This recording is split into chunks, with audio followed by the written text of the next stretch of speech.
All right. So today was rough.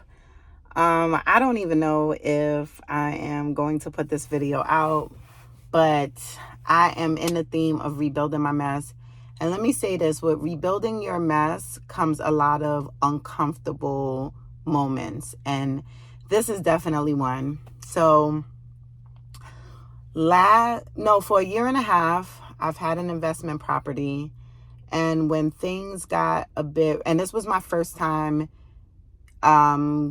making an investment, and, I'm trying to, you want to play with the big boys. Like, that's how I felt when I made this investment. And boy, oh boy, now I'm on my ass and I made a lot of mess. And what I will say is I am learning just the importance of honestly keeping things together. And even when you are overwhelmed and things are in a turmoil, it is important for you to still do the things that you should be doing, like keeping on top of stuff and making sure that you are not losing it, even though you may not have like all of the money or the funds to pay it. So my tenant it's been rocky with my tenant, but she has been extremely late. And because I have some financial stuff going on for myself, I couldn't really cover that house as well. And I bought the property under my business. So the loan is just not a traditional loan and all that other stuff. And so I probably missed like maybe a payment and a half. And so finally today I was like, all right, cool. She paid. I could take that money. I'm about to, catch up and make sure we are good.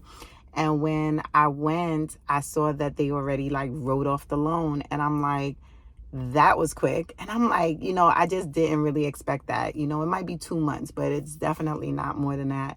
And I was just like, oh my God, I cannot believe that they already, like wrote off the loan or gave it to another department. So I was like, dag, so I tried calling, tried like figuring things out. And by that time, they said that, they put it to another service provider, and they were saying that I could make the payment that I'm behind. But here's the kicker. And I knew like it was going to be something where, they put a fee, they put something. And it's not a traditional loan. And I did it through my business. My loan went from 1% up to like almost 35%.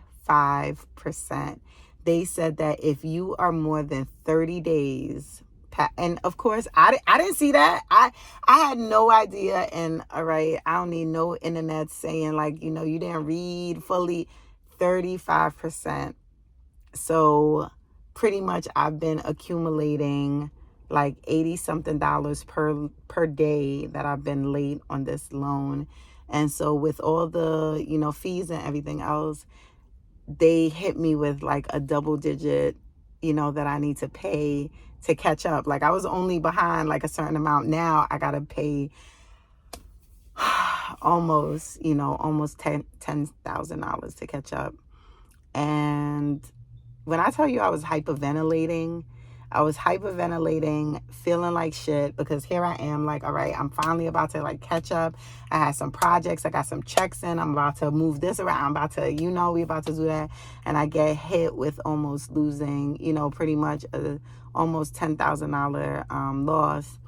And I was just like, so now what they're saying is that it will go back to the regular rate and percentage once I catch up, and they will put that they'll put the fees or this additional cost to the end of the loan. So she said that there's nothing I could do to actually get that part erased, but it'll go to the end of the loan. And not that that's good, because literally, the mortgage isn't crazy on this house, and I now have to pay this crazy ass fee and payment. It just had me sick. It had me sick. But what is sicker is the fact that I didn't open the envelope. I had got something from them. I put it to the side. I'm feeling overwhelmed, so I'm not like opening everything. And this was it. So this was a hard lesson. This was a kick in my ass. This created a lot of mess, but sometimes you need to take some losses to never let it happen again. So the house is not in, it's not in foreclosure. I still, and I have a couple of days to like make this payment. So I'm going to make it. And then, and I cannot have this happen again. So I'm learning some hard lessons while I am trying to rebuild after my mess. And I'm just cleaning things up. And that takes not feeling comfortable. That takes hard lessons. That takes, it takes a lot of vulnerability as well. So just sharing with you guys as I'm trying to rebuild my mess, the mess that I got into today, and how I lost $10,000 in my business today.